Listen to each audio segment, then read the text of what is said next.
So I was a stay-at-home mom for 8 years. Once all three boys started going to school, I knew that I wanted to do more, but I didn't know what it was. Robert was like, hey, let's run the business together. And I was like, no way. I am not going to run a business with my husband. I guess I was just really scared because you do hear those horror stories that a lot of the couples end up in divorce. I didn't want that to happen to us. No marriage is perfect, and I do not regret it. I am very thankful for him to show me the journey of entrepreneurship. I do not believe in work-life balance. That does not exist.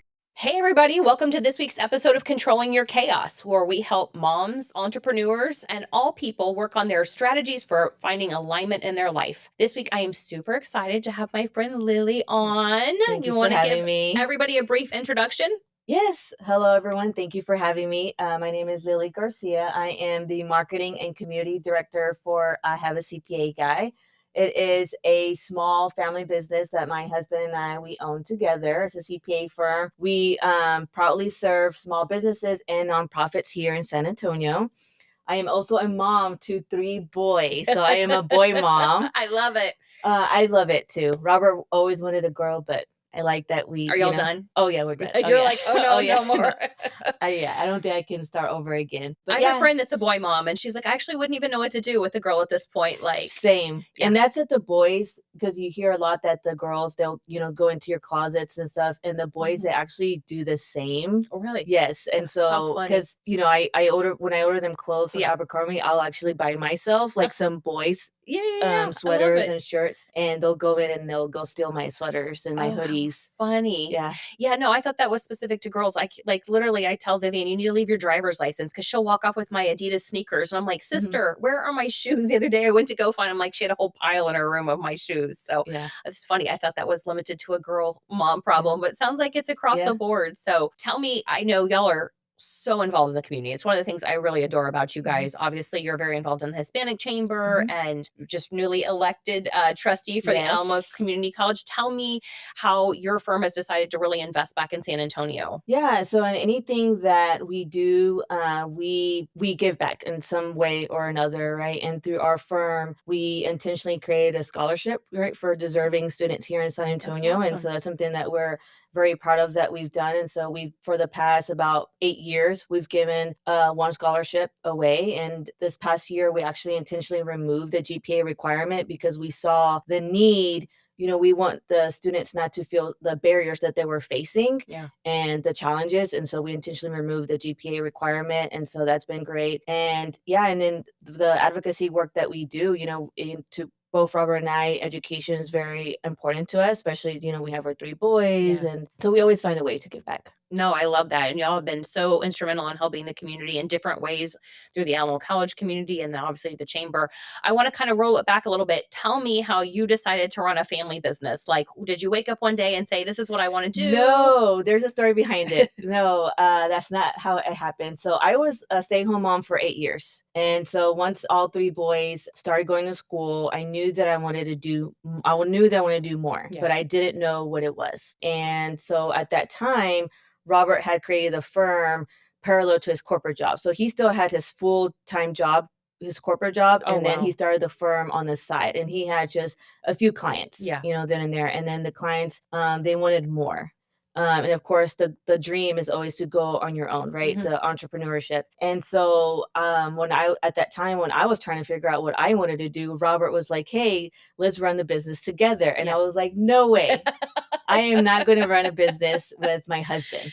Oh, how come you were just like, no, I guess I was just really scared because you do hear those horror stories that a lot of the couples end up in divorce or, and I didn't want that to happen to us, right? And we do have a very beautiful relationship, but it took years, right? No marriage is perfect, and so he was the one that for months I would tell him no. and then finally I was like, okay, let's do it together. And then because I would be with him 24/7. We're together 24/7. I understand that. I have the same thing happening in my world. Yes. Right. Because our firm, we're virtual. So we're a virtual CPA firm. And this was even before COVID.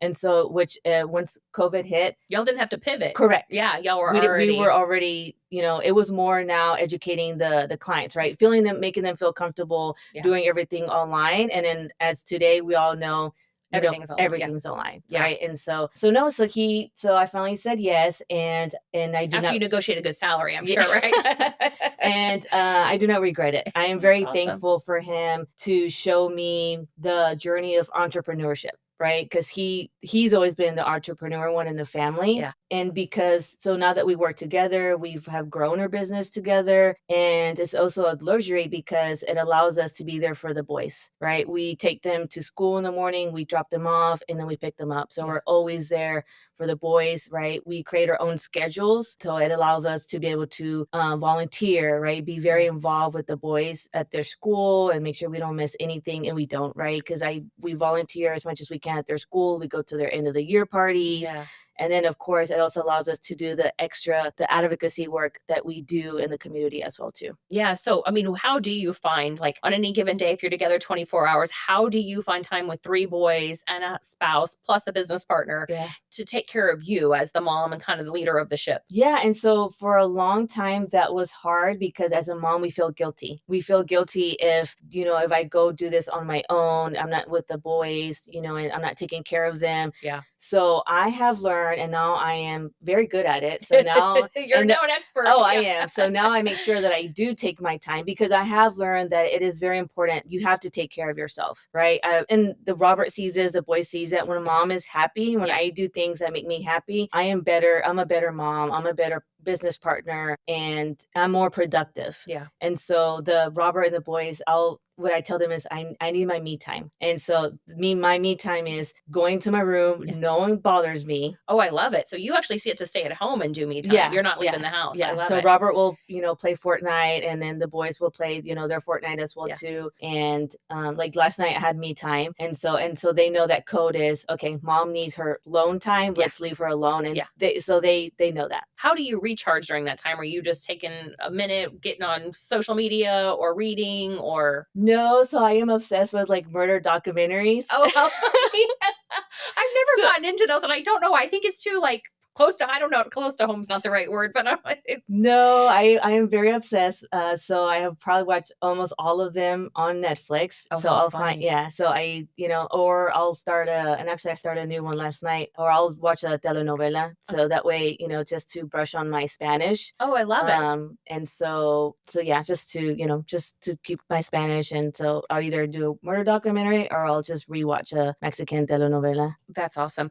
So because y'all do work from home and the boys are home, how do you find time to kind of balance being a business partner? Like, do you have a structure to your day where you're like, okay, this is the time we're going to work on the business? Because I know I'm super guilty of working in the business versus on the business. And so what are some ways that you guys have helped kind of combat, like, and I know before we started recording, you were talking about the time blocking you did on videos. So give our viewers some kind of like tips, things that have worked for you to help turn off and turn on the boundaries of being at home running a business. Yeah, and that's hard.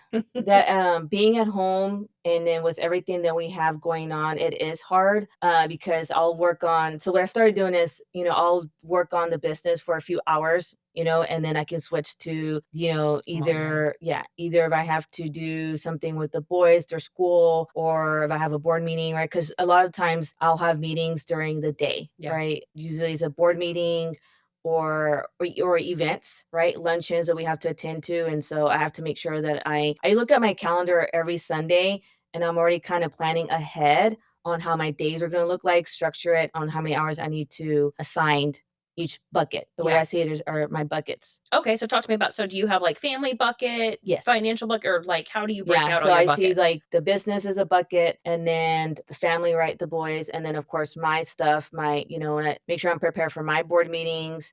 And then I'm currently in LSA, right? Oh so my LSA gosh, 50, I love it. I was so 300 best class ever. I mean, you may be in a different class, but we were the best class ever. So we meet, right? My class day was this last month, and so we were constantly meeting. So I had to make sure that I set time for that. But we all know I live off my calendar.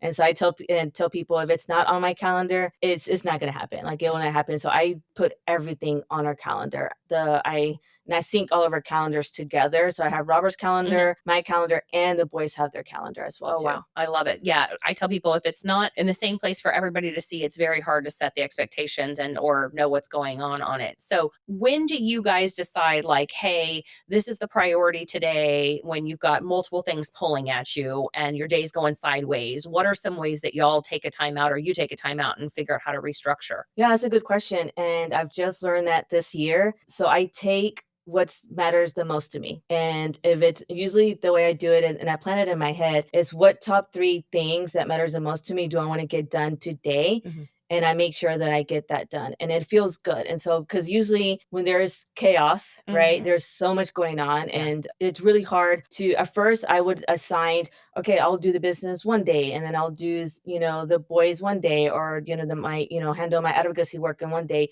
But it didn't work. You have to do a little bit of every day, each day. Yeah. And so I just take, okay, whenever there's chaos, unravel everything. Of course, it's hard to do everything, and that's okay. I think already having that mindset that it's not going to be a perfect day and there's no such thing. I do not believe in work-life balance. That does not exist. Yeah. That's not, It's not reasonable. it's Yeah. not reasonable. It's, Some days it's work and some days it's it's family. Yeah. yeah, it's not. And so I just, yeah. So I just pick my top 3 things that I want to get done. I And love then that. I make sure I get it done. And then the way I do it is also I'll set aside, be like, okay, so I want these top 3 things have to be done today. What hours? And so in my mind, I can do between 12 to 2. So I block those 2 hours Yeah. to get those 3 things done. So you're almost doing like a win the day formula plus a time blocking to get through and I love that you pick the priorities. And because I always, when people are like, oh, I just see where my day goes. And it's like, then your day gets to be, total. Yeah, no, you have to dictate your day. Yeah. You have to can't- own it. Yeah, you have to own it. Yeah. Yeah. Otherwise it gets sideways. One of the things that I feel like I connect with you so much on is we always are willing to say yes to things. So I know obviously y'all just did the campaign. Yes. When do y'all decide like this doesn't work? Or how do y'all decide? Is it one of those things where you bring something to Robert and you're like, hey, this is important to me? Like LSA is obviously a huge commitment. Do y'all work together on those? Or when do you find the time, or I guess when do you find the strength to say no? Because I struggle with no.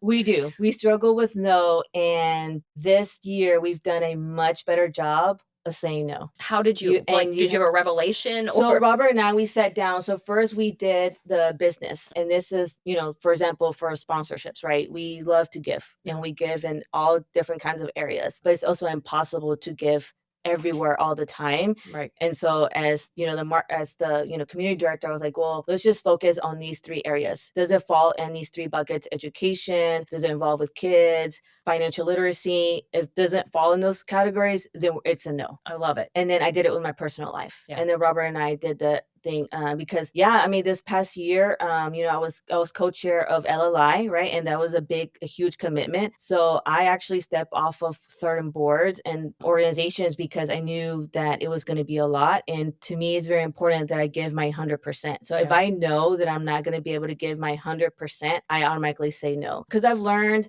because a lot of times we feel FOMO, right? A lot of times we feel like we have to say yes because we feel like this is going to be our only chance. And again, it takes years to be able to, get into that mindset. Yeah. And it's not. And so like for example, there was actually one, I really wanted this position and I fought hard for it for 2 years and it didn't happen. And then finally I got to be a part of it, a small role beginning of this year. And I almost said no, but just because, and this was before we even knew that Robert was going to run. And so I said yes. And then now the last week, the role that I actually wanted came available. Yeah. And they texted me right away and I still said no because it's going to come. Yeah. If it's meant for you, it will come and it's going to be in the right time. And so I've learned that it's okay to say no. And you have, in order to me now, I've learned that in order to be productive and to really give it your 100%, you have to focus on the things that matter most to you. And it's okay to say no. It's, I think it's just better for, you, for the organizations, for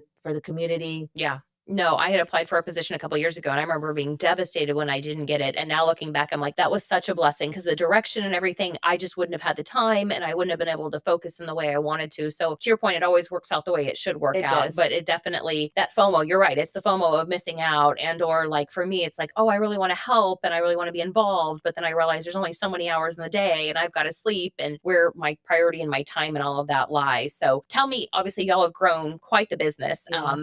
I feel like watching y'all have just been amazing. Y'all do so much work for the nonprofit communities here. Where do you guys see you're growing the business to? What is y'all's ultimate goal? Or are y'all just kind of like taking each day at a time? Well, that's a good question. I mean, we're very, very grateful for for where we at right now. I mean, we didn't expect it, right? Of course, you want to grow your business For sure. and, to be on the nonprofits that just kind of came about. Like, at first, at the beginning, we were only serving small business. We didn't even really think about serving nonprofits. But y'all are everywhere in the nonprofit sector, because I remember asking some friends for a CPA recommendation, and everyone said y'all. Like, it was hilarious. It was like NAWBO, like Hispanic Chamber, all these connection points. We have grew tremendously in that sector. And then we love seeing the growth, right? Being their CPA, we see their growth and we want to support, we want to be part of their mission. I mean, now that the campaign life is over, so now we're focusing more on, of course, focusing on the business. And I mean, we definitely want to, scale up a little bit more. You hit on something that I really wanted to a deep dive, because I think when you're in real estate, you emotionally connect with people when they're in the middle of moving, which is typically very stressful, right? You're dealing with somebody who's had a death in the family, or a baby born, or a marriage, or a divorce. You're dealing with people's finances. Tell me how you create that boundary, or how y'all create the boundary, like Robert, when people are struggling, how you don't, you want to celebrate their victories, but you also don't want to kind of get in the weeds with their losses. How do y'all work that balance? Well, Robert's the one that handles that.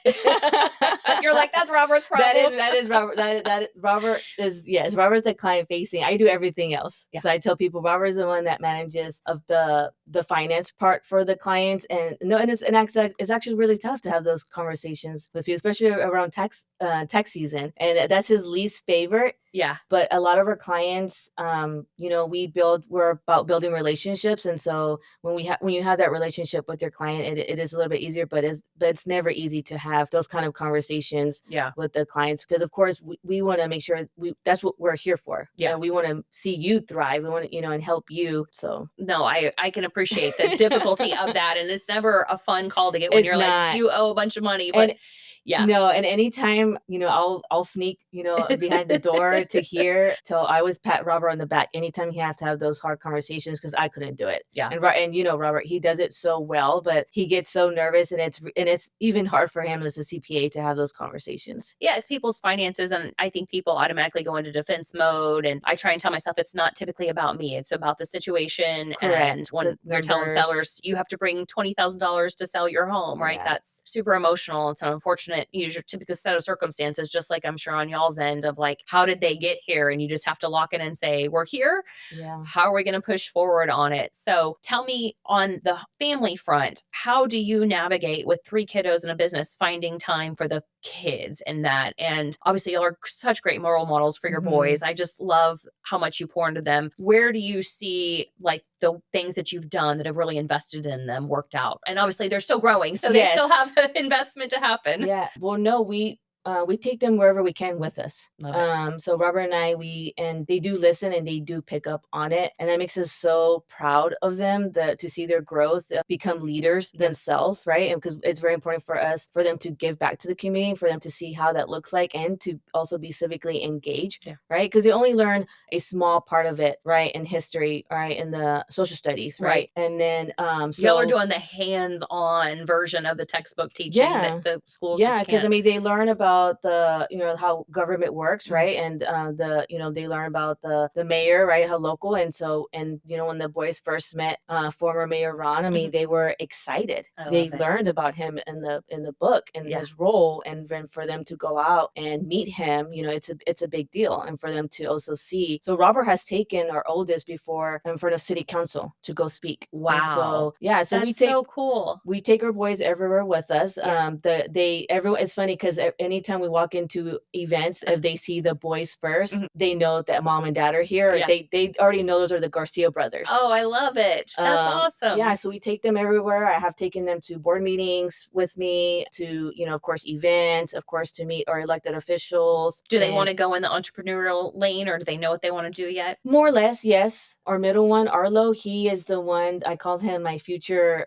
mayor, because he's the one that we don't force the boys to do anything. We always ask who would like, we're going to this event. Yeah. This is how it's going to look like. Who would like to go? Usually it's the middle one that always volunteers to go first. And he's the one that's more known within everyone within the community. And so, but no, they all three of them, they love it, and they pick up on it. And so they, for the campaign, they block walk with us. I love that. They block walk with us, and we had seen a very cute movie. I think it was Swamped. It's a new animation movie. Okay. Highly recommend it for families to watch. And the main character, she was going out canvassing, getting signatures. Oh, funny. Because she was advocating for the city not to remove the pond. Aww. And the first things that the boys said was, "Oh, she's block walking." How funny. I love that. And Robert and I, we looked at each other, and I mean that they pick up on it, and that just brings us, we're just overjoyed, like, okay, we're doing something right. Yeah, no, I love that. And I mean, I think Robert's race was just a prime example of how much the small few make decisions for the majority. I mean, y'all's voter turnout, I think, was one of the lowest in history. And I remember posting on social media, texting my friends that lived in your district, and it was just like, people are like, what race? And it's so fascinating to me. And as somebody who served as a trustee at the state level for the Realtor Association, people just, they didn't pay attention. And I don't know if it's just so much going on or whatever else, but it's truly remarkable, especially like the community colleges. That is the foundation for our educational system, for our future generations. And when I think about the huge advantage, when I tell friends, oh, in San Antonio, the community colleges here are so affordable and or free, they're blown away by that. And so to know that somebody like Robert serving in that role is just really a good thing for our city. I think people don't get involved in. So to hear the next generation, my kids know, like, we tree pack, we're the purple party. We're not blue. We're not red. We're here to support the real estate community. And so to hear future generations can appreciate the block walk aspect of it and getting out and being just good stewards of our community. I think that people get so lost in online, and it's like, just go knock on your neighbor's door and have a direct impact that way, is really remarkable and speaks so highly of your family. It is. Thank you. I reached the part of the show where I get to ask my favorite couple of questions. So tell me what you're reading right now or what you're watching, which you kind of already covered, the murder. Yes. Are you reading anything fun right now? I am not. You're like, I'm the murder mystery girl. Yes, but I'll take any recommendations, from you or anyone. So what I should read. I usually go for books about, leadership and, but yes. And I just started a new telenovela last night. And then I did finish watching the I Will Find Him series on Netflix. So. I am not familiar with that one. I've been on the Dutton Ranch kick, so I need to find something new to help break. And I usually listen to my AirPods at the gym and go through books that way. And so we actually just came back from the Dave Ramsey Leadership Conference. And heard some really great speakers. I'm reading Carla Harris's book, Lead to Win, right now, which is fascinating how she's come up through as a female through the leadership ranks. So it's summertime. What are you and the boys drinking? What are maybe mommy drinks, or y'all have? I know y'all are building a pool, so do you have you're not finished yet, though, right? It will be ready next week, and we just found out. Oh my gosh, I love it! Right before 4th of July, so we're excited. How fun! That'll be awesome. So, do y'all have like a lemonade or a watermelon flavor y'all are digging on, or not really? You're like, well, I'm gonna definitely get the Ninja slushy machine. Right, that's gonna be a hit. So definitely going to do that for the pool for the boys, and so the boys have actually been, the neighbors so nice and kind, have been taking the boys to the pool almost every day, to the community pool. And it was a huge help during the campaign. But so now I'm excited that now they can come over to the house and they'll have their friends over. So we're doing the pool. We were gonna, not do much this summer, but with Robert's new role, he already has some trips lined up. And so I'm like, okay, family's coming with you. Oh, I love that. Yes. So anytime he has any trips, and Robert loves it, he's like, he always includes the family. And that's awesome. Yeah. So. You'll find you have friends you didn't know you have when you put in a pool. I've always had, since the kids were little, I wanted my house to be like party central, and I love to entertain. And so it just became, we learned tips and tricks along the way of just things to have on hand. So if it's like last minute barbecue and everybody wants to come hang out at the pool. But for me, it was such a way to either get back to my village, who was like, okay, can you watch the kids while I got to go show houses, and everybody can come over and swim, and I'll feed you and everything at night. And so a pool, especially in South Texas, it's just a great way to like have the community and have the ability to really have a good group of people around you and enjoy all of it along the way. So it's definitely an investment, but I love having a pool in the backyard. So tell me, if you could go back and turn back the hands of time before being a mom or before being a business owner, what's something you wish you could tell your younger self? Like, give us some tips and tricks that you're like, man, had I known that 10 years ago, life would be different today. Ooh. You're like, that's a good one. Yes, that is not an easy question, but And it can be either both like mom front, I always tell myself, and I've heard looking back, like no one's going to die. The sun's going to rise tomorrow. If the dishes don't get done, nobody has on their grave, she didn't do dishes well. yeah. I remember my kids didn't wear matching socks. And I remember feeling so judged as a mom. And looking back now, I'm like, it was actually trendy not to wear matching socks back then. And the kids intentionally now do it anyways. Right. No, for sure. I give you sweat, just things that people don't even really have time to think about.